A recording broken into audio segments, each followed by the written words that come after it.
mengorbankan kira-kira 1000 paru-paru lembu. Wah.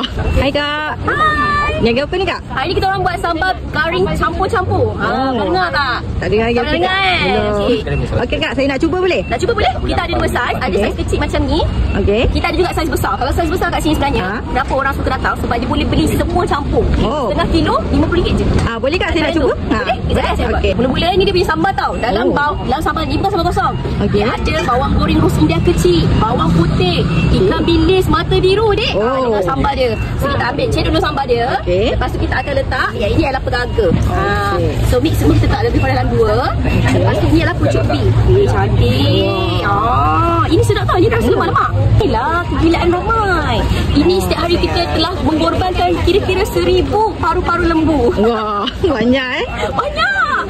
Okey, so ni kita letak paru-paru. Paru ni kita dah goreng sampai extra ke ni? Kalau yang ni orang nak minta extra boleh ke? Boleh. Nak extra ke? Boleh. Lepas tu yang ni pula ialah peria. Peria ni best tau. So kita letak peria. Okey Kak, lepas ni niaga kat mana pula Kak? Lepas ni kita orang lagi, minggu depan kita orang dekat Senawang. Orang 22 November. Jangan lupa datang. Okey. So yang ni kita kacang-kacang Okey, so macam ni dah siap. Setengah. Tu boleh mak kau.